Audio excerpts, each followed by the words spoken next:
SPORE, Spiritual Principles of Recovery.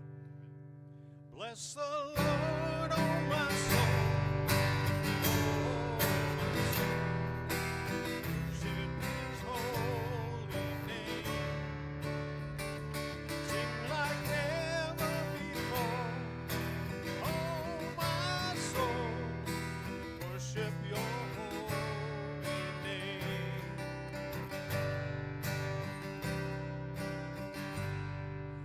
Sun comes up, it's a new day dawning, time to sing your song again. Whatever may pass and whatever lies before me, let me be singing when evening comes. Bless the Lord.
Strength is failing, the end draws near, and my time has come.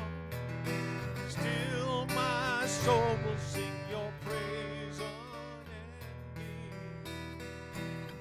10,000 years and then forevermore.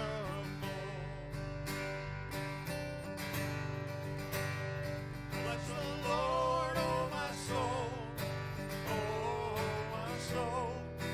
Worship your holy name.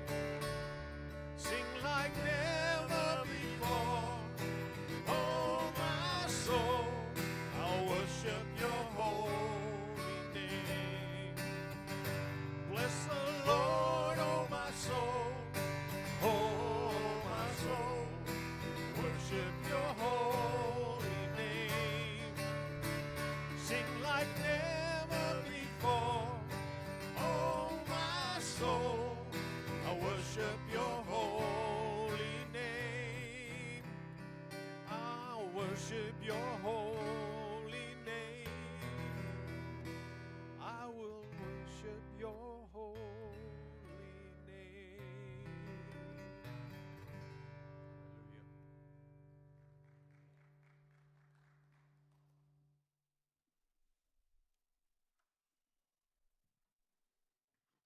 Are we on? Looking good? Okay. Good evening, everybody. Let's start our evening out with in the usual manner with the Serenity Prayer.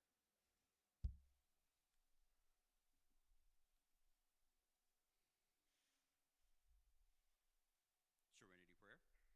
God, grant me the serenity to accept the things I cannot change, the courage to change the things I can, and the wisdom to know the difference. Thank you, everybody. My name's Scott. I'm an alcoholic. My sobriety date is October 10th, 1986. I got sober when I was 17. Been sober ever since. I have one white chip, somehow, some way. But I only have one white chip. So I'm kind of coming from the hip a little bit tonight. I didn't have a ton of notice to do this, but I'm grateful that Pastor Paul asked me to share. And a topic that's just stays near and dear to my heart, and it always has, is balance. Staying between the ditches. The ultimate balance, I think, when I read the line in the 10th step where it talks about neutrality with alcoholism, that I will not recoil from it. I will recoil from it as if from a hot flame. I haven't sworn off. Truly being just in that position of neutrality with alcohol. That's the ultimate balance, right? It was for me. I've said I've been in 2 meetings this week where the topic has been somewhere around the first step. And I'd always said when I sat in those early meetings, there was something undeniable happening there. One, most of y'all anyway, weren't drinking. But the trick was you seemed to be okay with it. And I could never put those two together in my life. Rarely could I put together just the not drinking part. But to be not drinking and actually be okay with it, and a room full of laughter. And there's a feeling that makes my hair stand up. There's just a feeling that happens in our rooms and in rooms like this, and when 2 people get together in God's name and talk and share. I could never produce that on my own. So for me, the ultimate balance is when I achieved that, and it didn't take very long. I didn't drink for very long, obviously. But I'd had enough, I had enough. I was ready to check out at 13, 14 years old. I spent a lot of time, not necessarily thinking about dying, but just pretty convinced that God had made a mistake, and I was it. And I came from that Southern Baptist church, and that God doesn't make no junk, and I think they even had bumper stickers. I don't know. But, and that God has no grandchildren. And I heard all that, but nothing pierced that wall that I had inside. And I've never felt balance in my life, even as a child. So here's what I thought we'd do. We talk about balance a little bit. We'll talk about I always think about things, or what it looks like and how balance shows up, or how these steps work, or how these principles that we learn here, wherever we learn these things, sitting in church on Sundays, or on Wednesdays, whatever it is you're into. I know not everybody in here or online is in recovery, but we're all sitting in here and we're trying to do better and be better. We find that wherever we find that. So what does that look like in my daily life, right? I can give you a lot of stories about my past and things like that, but I always try to bring things into, what did I do today, right?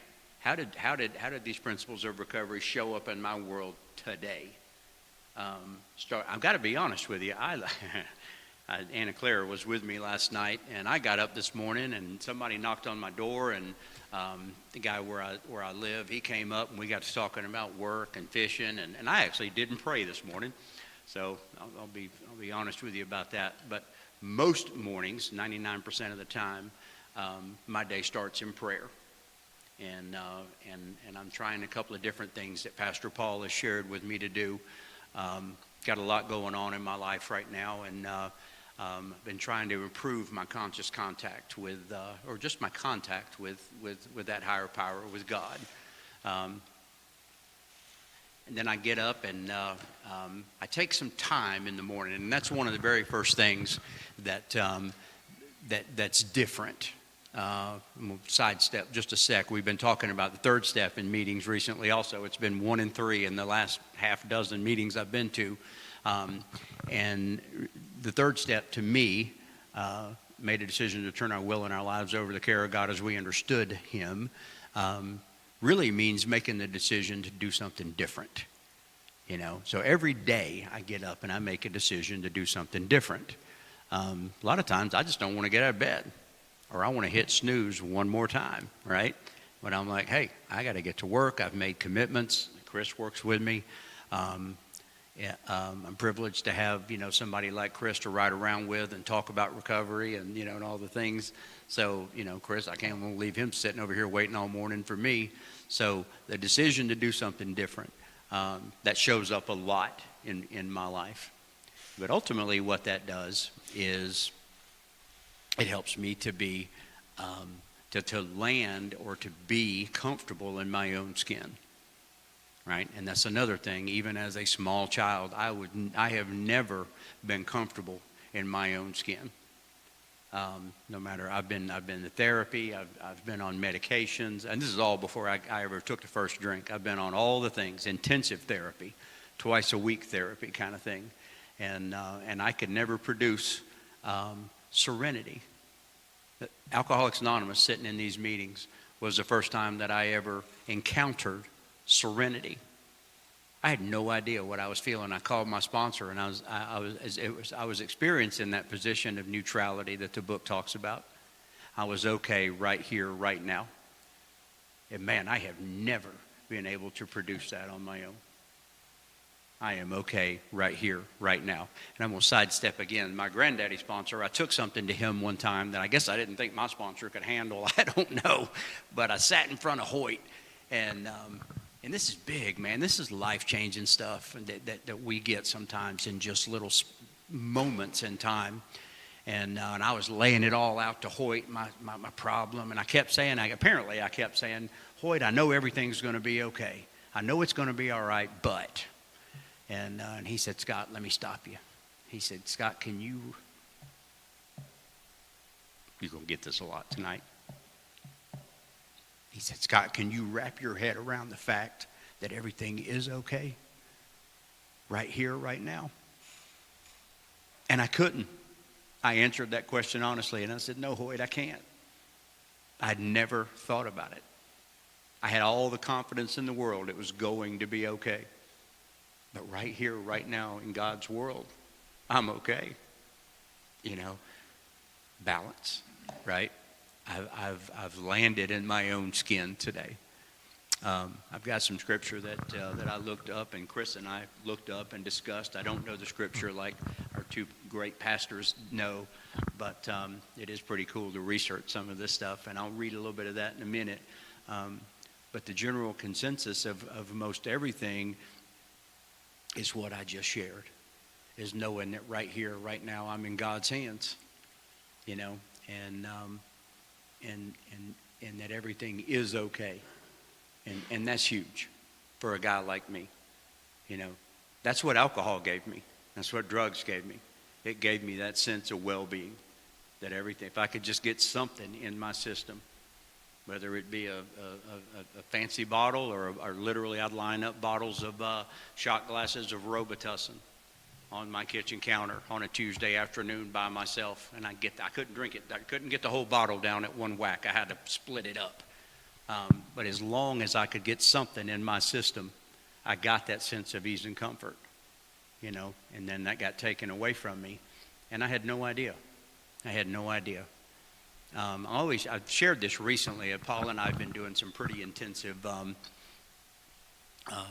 inventory work out of the Coda book, and I thought about this because I thought, I understood why some the guys that were like in their 30s and 40s, right, when I got here, those old heads, I understood why they had so much on their hearts, and had stuff, and when they shared about their fourth and fifth step inventories, I understood why they had it, because they'd been sheerly alive long enough to have gained some of this stuff.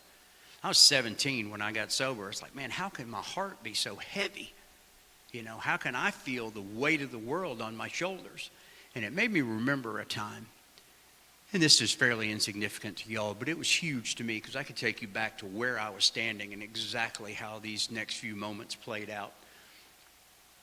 I dropped some marbles, and I saw one of them roll up under the edge of the cabinet. And my first thought was, just leave it. My next thought was, I better get that, because my grandmother, and I saw this play out in my head, my grandmother could step on that and fall and die. And this was my thought process. as a 5 and 6 year old child, you know.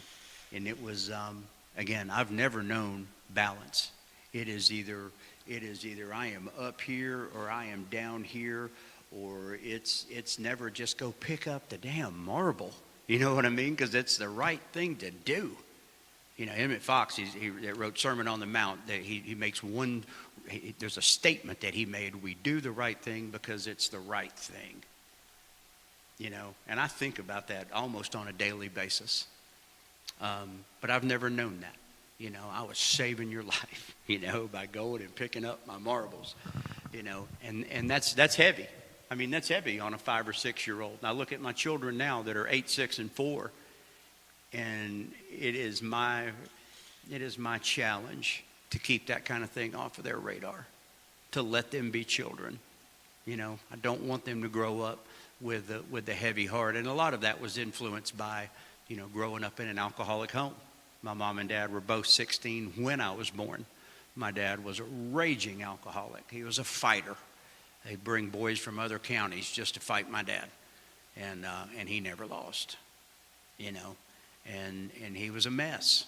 And my mom was a mess. You know, I come from a very, you know, loving but super dysfunctional family. You know, I basically was raised by my grandparents, who just tried to compensate for what I wasn't getting from those parents, you know.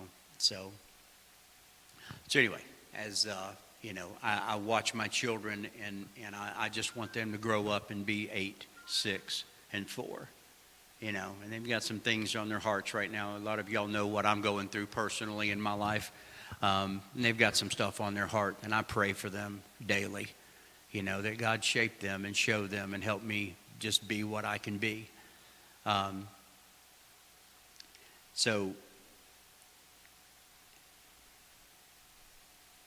there was a time in my life when I specifically remember, I was trying to remember the year, I think it was like 88 or something like that. I'd met my sponsor for the first time, my very first sponsor that I had for 35 years. And I distinctly remember deciding that I was going to be his favorite, because I was either your favorite or I wasn't with you at all. I was either your best friend or I had nothing to do with you. You know, and that's how I've approached relationships, you know, my entire life. I've never had a middle ground in a relationship. I am really good at giving you my all. I am not real good at asking, I'm going to go in and say demanding what I need. You know, being willing to fight for what I need. So I'm going to share this with you real quick. The work that I've done with Paul in the CODA book, in the Codependence Anonymous book, the first time I ever looked at this was at Paul and I's first meeting, and he said, one of the things I do with new sponsees, especially some that have some time, is we answer these 15 questions. And we were sitting at first watch, and he pushed a book across the table with it open to that page. I couldn't get past the third question. I said, if I'm going to be coherent for the rest of this conversation, I'm going to have to read the rest of these later. I couldn't even finish reading the questions. They just hit home. Prior to that, if I'd have died the day before meeting Paul for the first time and having a peek at those 15 questions, I would have told you and would have been accurate in saying that I had lived my best life.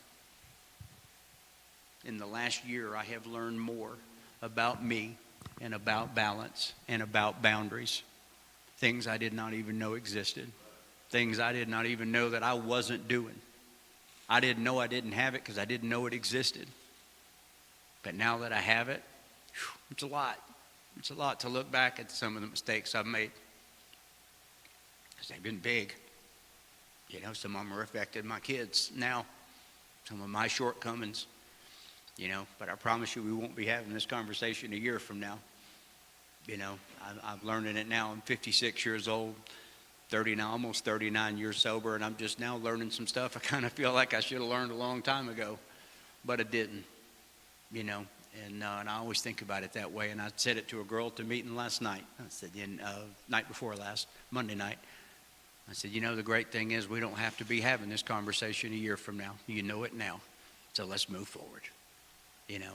And but I would have told you that I lived my best life. And in looking at some of these things that, you know, that I did with Paul, some of the work that I've done with Paul, my first sponsor said, son, you've been going out on some dates, but you're not getting any second dates. What are you doing on these dates? And I told him, I sat there and I literally would give you my entire life story first night. Give you my entire life story. Told you that I hunt and I fish. You will never change that in me. Literally, this is what I say on a date, right? And if you can live with that, we'll finish our meal and maybe we'll have us a second date. If not, hey, good to know you. That felt right to me, right? I'm being honest. I'm doing, you know what I'm saying? I felt right with that.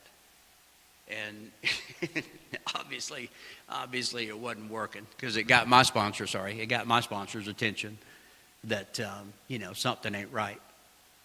You know, so I'm not dating anybody now. But I meet these women at, my kids and I go to the lake and I meet these ladies. I'm like one of the only dads out there. And I end up talking to some of the moms or whatever, and it's like I literally can't stop myself from just giving them my life story, right? It's like, so I got room to grow, right? I mean, I'm in recovery. They know what I do. They know where are my kids? They know I'm in the middle of a divorce and custody, and you know, it's like I can't stop myself. So. And that's okay, you know, because I go report that to Paul, and I say, yep, still got some work to do. I can't stop freaking talking, you know what I mean? So, you know, I got a little work to do, and that's fine. That is fine. I like the fact that I was thinking. I sat in a step study, but it was led out of the 12 by 12. I sat in that thing for like 10 years up at the Cumming Group, and a great friend of mine, Harold, led that thing. But I noticed he always stopped about midways through the 12th step, and then we'd start over. 12 steps long in both books. So I just took it upon myself to reread that again. And the last half of the 12th step in both of our books, which is, again, is fairly long, it talks about me. It talks about me being a balanced person. And by being a balanced person, I am most attractive to help that other alcoholic. And I know that to be true because of what I saw when I got here. That's what attracted me to y'all. So when subsequently I ended up, Harold got a little old, and I took that meeting over, and we read it, and we studied all that in that the last 6 or 7 pages, you know, of the 12th step. And everybody in there, the general consensus was, man, why have we been reading this? You know, because a lot of those folks have been sitting in that meeting with me for equally as long. I did read something today that I really liked. I didn't have time, and nor do I know how to get all this on the screen behind me, and Bob doesn't even have this. It says, balance is an essential aspect of our lives and our faith journey, guiding us to find harmony between work and rest, spiritual and physical needs, and love and discipline. When we embrace balance, we invite peace into our lives and develop a closer relationship with God. And I thought, man, that's a really good summary of what this deal looked like. And I've had a lot of people in my life tell me that I have a lot of discipline. I work really, really well under pressure. And none of that is something that I bring to the table, right? I work well under pressure because of the tools that I've been given. I call them filters, right? Y'all gave me a whole bunch of filters. And they're things because, again, in a meeting that I was in the other night, we were talking about my thought life equals my action, my life, right? And there used to be no filter in between. If I had a thought, I had an action. or I open my mouth, and there was nothing in between that. And the one, I can give you a couple of them real quick. My friend Bob Crawford gave me a little filter one day when he said, Scott, if it's a good idea today, it'll still be a good idea next week. And that was huge for me. That was huge because I was going home that night. I said, I'm going home tonight. I was in a relationship. I said, we are going to hammer this thing out tonight. I'm either going to be single or we're going to be married by tomorrow. But tonight's the night. And he just chuckled and said, Scott, and so, again, what a huge filter for me because I feel that. I recognize a lot of stuff today by a feeling. I still hear the words, but I recognize it more by a feeling. And what makes me work well under pressure is because I have the ability just through training and a lot of trial and error, and I have the information, is to just relax. I pause. I look to God. I look to God for guidance. I center myself best I can. Sometimes that ain't pretty. Sometimes it takes longer than others. But I don't react. Because if it's a good idea now, it'll still be a good idea in 5 minutes. Sometimes that comes in 5-minute increments. That the restraint of pen and tongue that the book talks about. The longer I'm sober, the more I realize how much weight my words and sometimes my actions actually carry.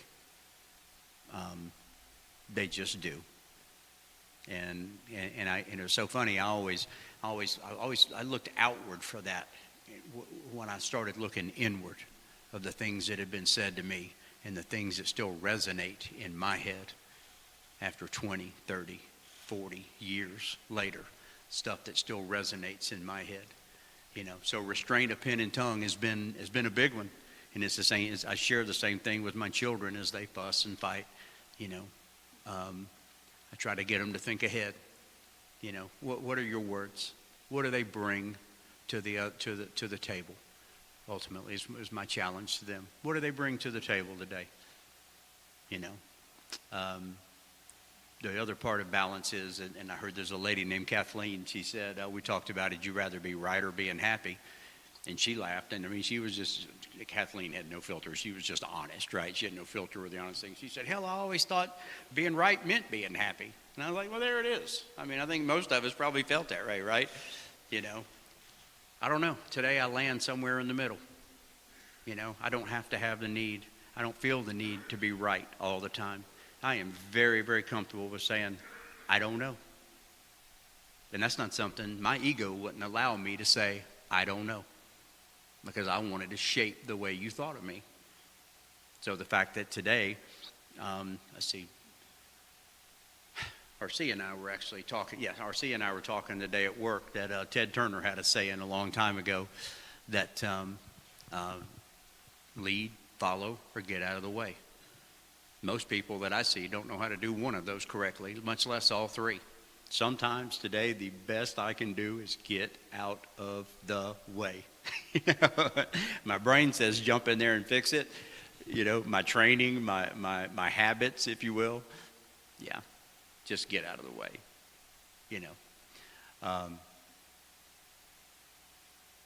I really, so in reading the book that we kind of study out of, that Paul and I have kind of studied out of, the Codependence Anonymous book, I find reading that thing is a lot like reading the big book again for the first time.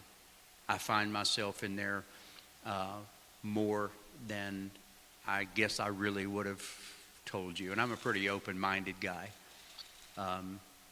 There is a tremendous amount of information in there about why I do what I do. I shared with Paul the other night. I said one of my relationships, my girlfriend asked me. She said, "What would you do if I died that fast?" I said, "I'd work the 12 steps of Alcoholics Anonymous and move on." Duh. What else would I do? No feeling. And I was shocked when she looked at me in horror and then cried and ran off. And I was like, what the hell's wrong with her? what other answer is there to that question? You know, so I've learned that maybe I didn't have, I'm pretty happy in these relationships because I was in 100% control. I was always in control. It was always my house, my money, my vehicles, my job, my business, my whatever. I didn't have to have boundaries. When it came time to leave, goodbye. I'd help you pack. I'm not an ass. I'd help you pack. But goodbye, and it's and I go to bed and I sleep in my bed at night. So I didn't have to know what a boundary was. I'm trying to summarize the really super intensive work that I've done with Paul in the last year. What I've learned out of that, and it's very, very interesting. It's an interesting feeling for me. When you get to be 56 years old, there's not many feelings that I haven't ever felt. You know what I mean? I've kind of felt. I've been down the road. I've been around a while. I've had multiple businesses. I've done a lot.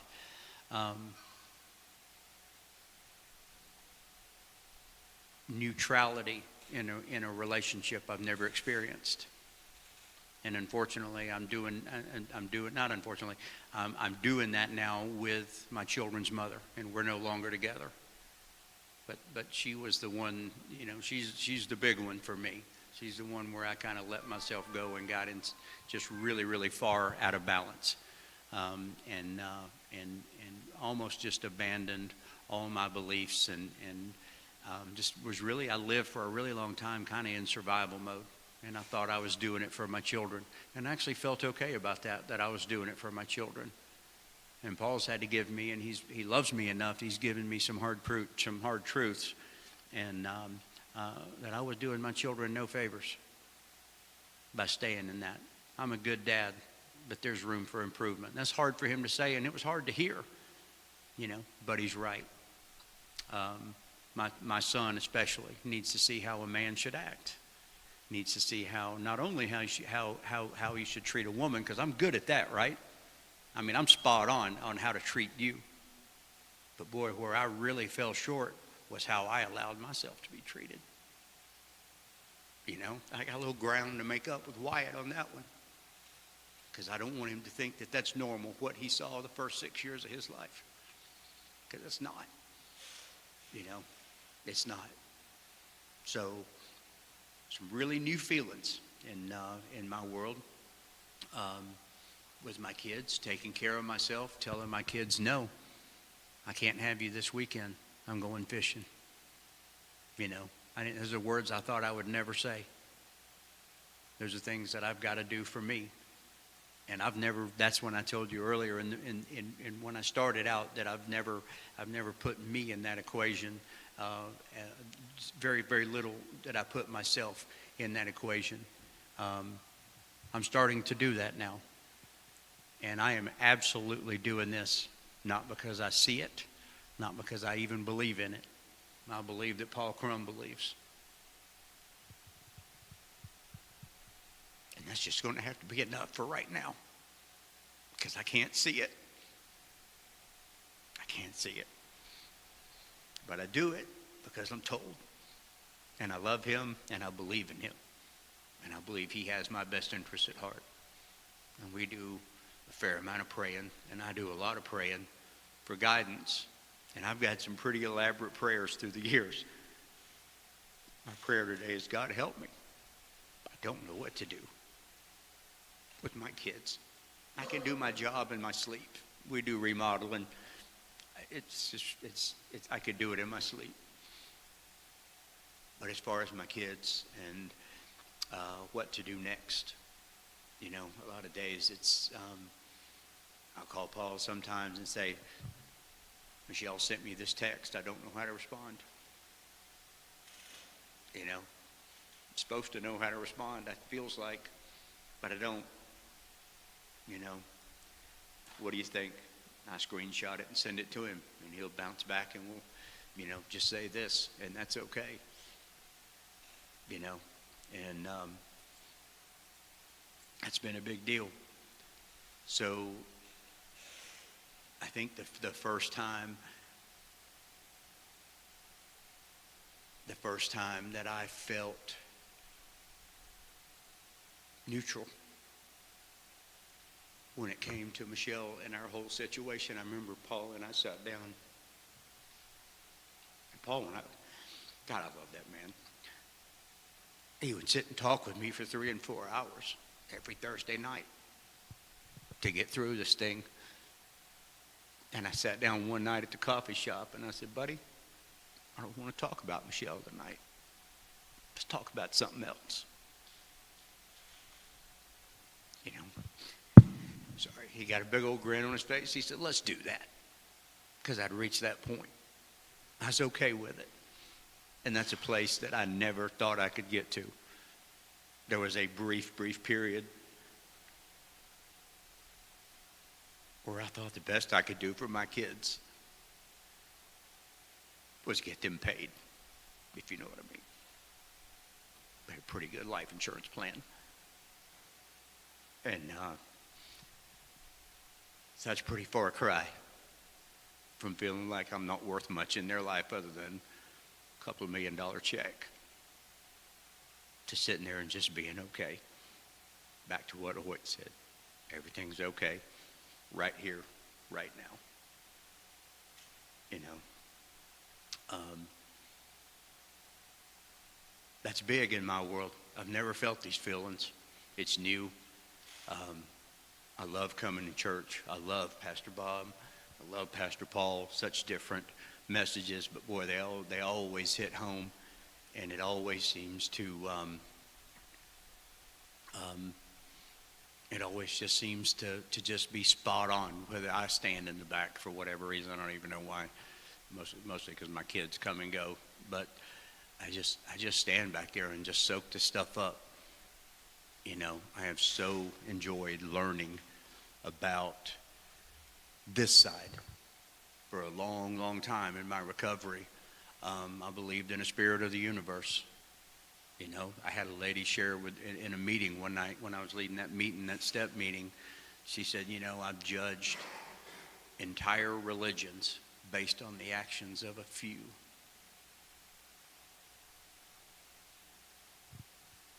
I was 25 years sober. Nobody had ever said those words. I had cut myself off from religion entirely based on the actions of a few. And that night she cracked the door, you know, and I've been interested. And then it's just another element. That's why I love SPORE so much, that I know recovery inside and out. I know the spiritual principles that we live by.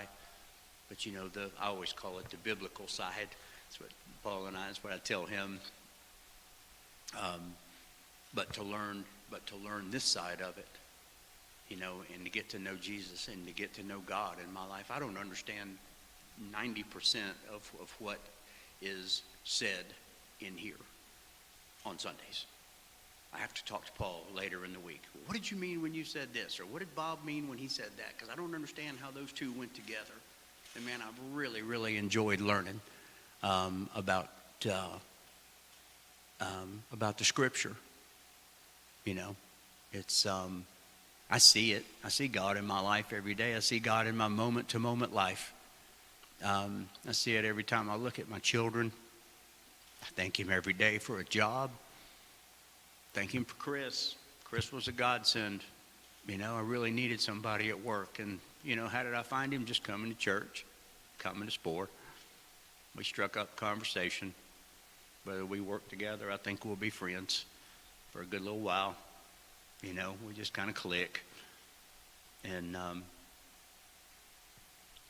actually not going to get to my scripture tonight because my heart's not feeling it to get it out and try to read it. I have no idea what time it is. But I think I'm about done. I hope some of that made some sense.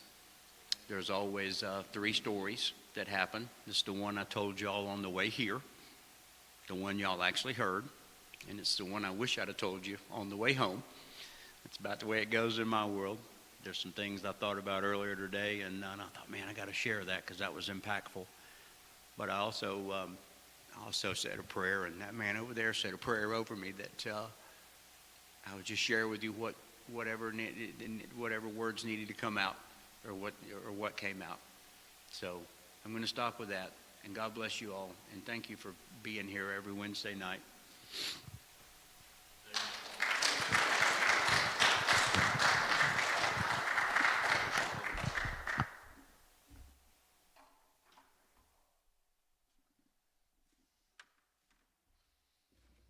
Thanks, Scott.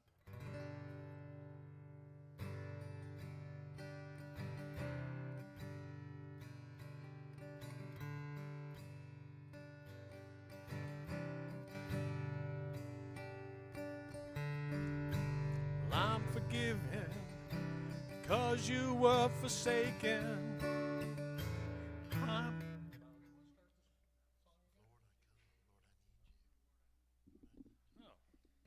Sorry. wrong song. Yes, it is. Let me find it here. How can that be?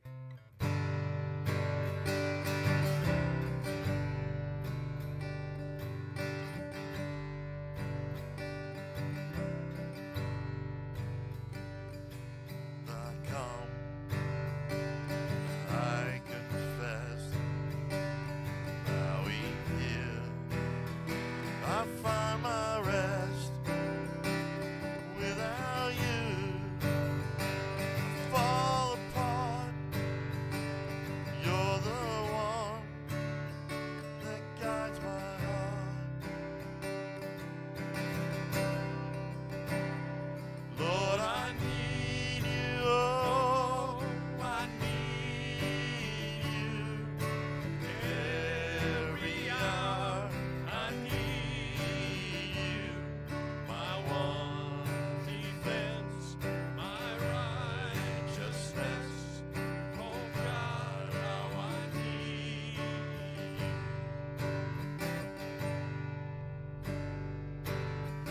The sun runs deep. Your grace is more. Where grace is found is where you are. And where you are, Lord, I am free. Holiness is Christ in me. Yes, where you are, Lord, I am free. Holiness is Christ in me. Lord, I need you, oh, I need you. Every hour I need you, my one defense, my righteousness. Oh God, how I need you. So teach my song to rise to you. When temptation comes my way, when I cannot stand, I'll fall on you. Jesus, you're my hope and stay. And when I cannot stand, I'll fall on you. Jesus, you're my hope and stay.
righteousness. Oh God, how I need you.